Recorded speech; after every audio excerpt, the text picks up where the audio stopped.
Good afternoon, everyone. It's wonderful to have all of you with us here today. I'm Shana McLean, manager of the Disasters Program within the Earth Sciences Division. We have a packed agenda and so much to share today as we celebrate the launch of the Disaster Response Coordination System. Today, you'll hear from NASA leaders and some of our valued agency partners in the disaster response community. We are all proud to share how this new system enables organizations and communities to put Earth science into action and to inform critical decisions and respond boldly to extreme events. To start us off, please welcome NASA Administrator Senator Bill Nelson.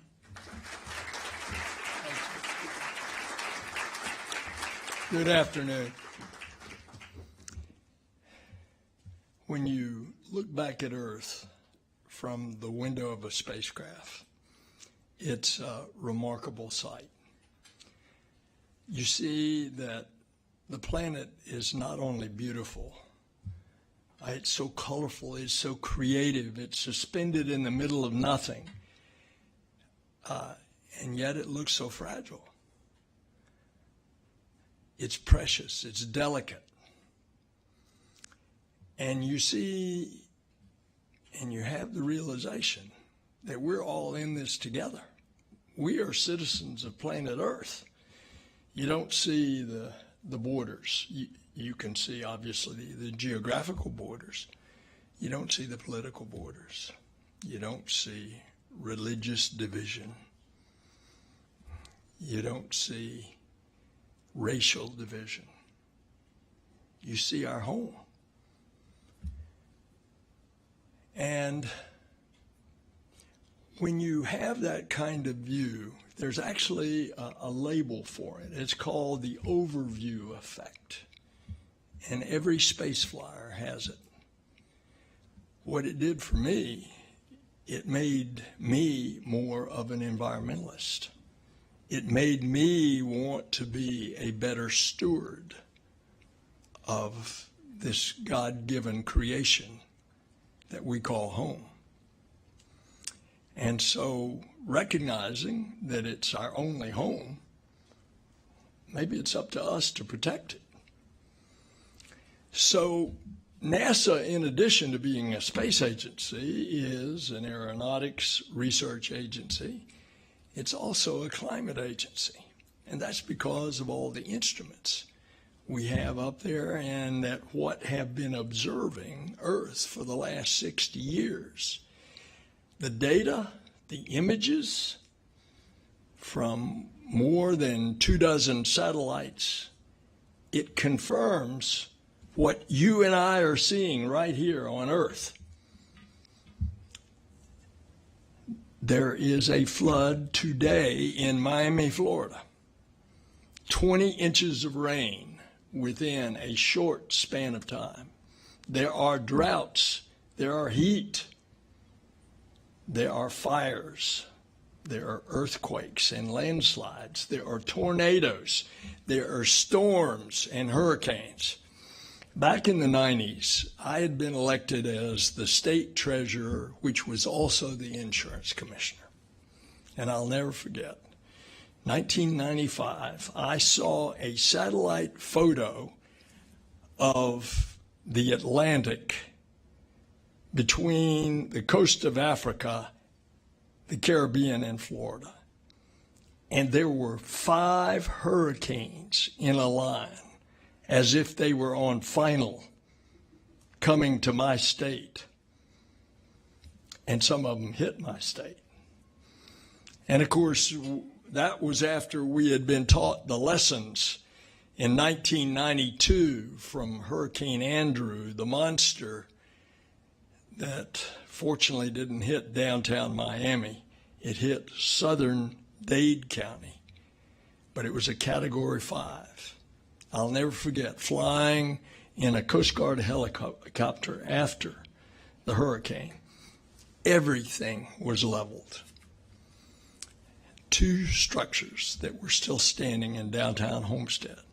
One was the bank, and the other one was an old Florida cracker house that had been built in the 20s to withstand the winds. So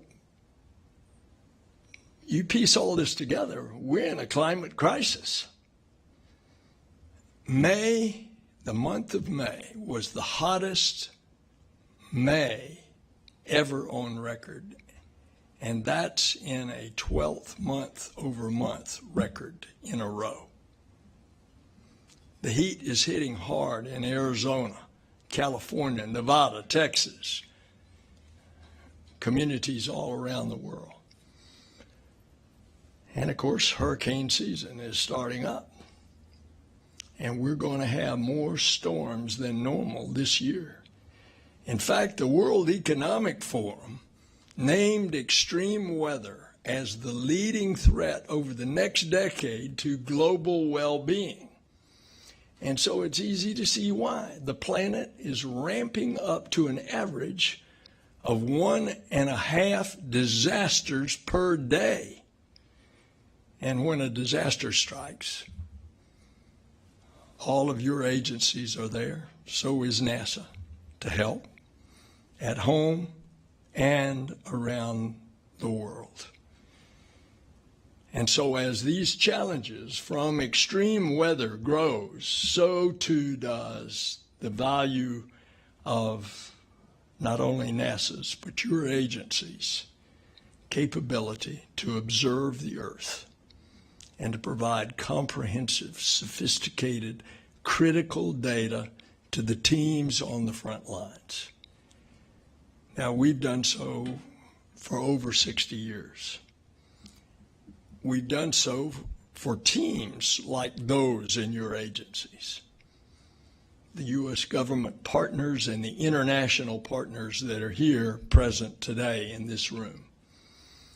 We've done so for relief organizations around the world. And now we, NASA, hope to be more help than ever before. And that's because we're launching the Disaster Response Coordination System. When our data on disasters is in one place, when it's as agile, accessible, actionable as it possibly can be, that is superpower. And it can help key partners around the world take even more decisive action. It saves time, it saves lives. Just think about all the ways that NASA has helped in the past, even before this system came along. So, for example, there was a devastating earthquake a year ago in Turkey and Syria. We monitored landslide activity. We provided detailed maps of wreckage, and we updated them in real time. That helped on-the-ground teams get food and water to people. NASA has helped when these floods have submerged the southern region of Brazil that is home to more than 11 million people. And we captured from our data not only the extent of the flooding, but also the depths of the waters. We identified over 3,000 landslides that took place. And that all helped the teams on the ground navigate the situation. You remember 3 or 4 years ago, an entire high-rise condominium collapsed in Miami Beach. We've got an instrument that could go and detect a heartbeat as they frantically search for people who were at sleep in their bed when that whole half of the building collapsed. Just recently, we helped Chile respond to wildfires, and that includes a fast-moving fire in February this year, potentially that nation's deadliest fire on record, and our satellites have helped to map the total area burned and the way the fires evolved over time. So just last month, another example, when massive storms called cause blackouts here in Houston, in our own country. The blackout, the electricity blackout, took place right at the time a heat wave hit.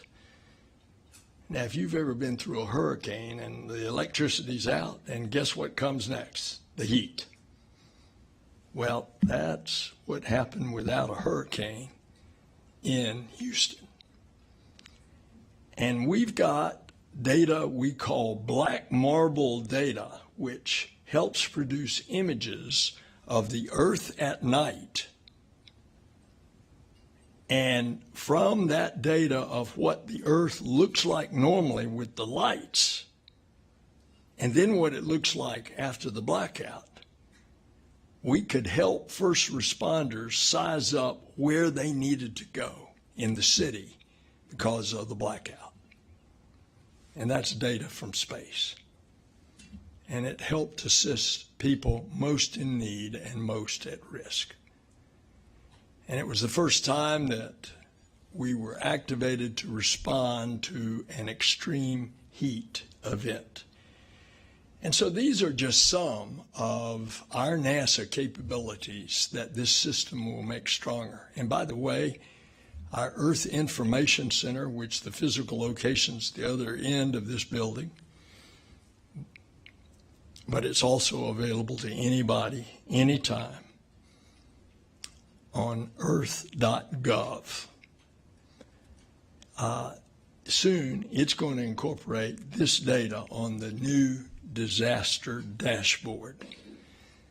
So no matter what the crisis is, no matter where the crisis is, we're, along with all these other folks represented here, are going to be ready to help.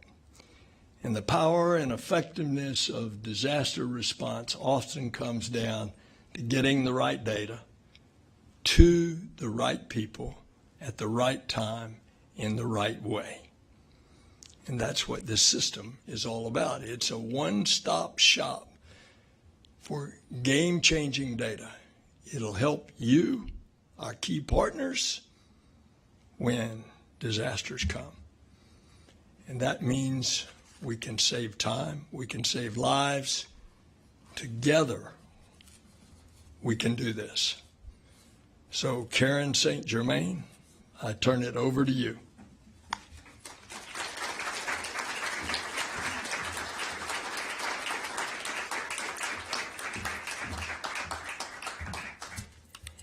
Thank you so much, Administrator Nelson, and thanks to you all for joining us today. And especially a warm welcome to the leadership from our partner agencies. We have in the room with us leadership from NOAA, FEMA, USGS, USAID, and NIST. So again, thank you for being our partners and thank you for joining us today. The launch of the Disaster Response Coordination System, it comes at a pivotal time. Humanity, as the administrator just said, humanity is facing some urgent challenges. Of course, we understand that climate-related hazards are increasing, and in many ways, so is our vulnerability to those hazards. Just as one example, we have something in the neighborhood of 10% of the global population is living in low-lying coastal regions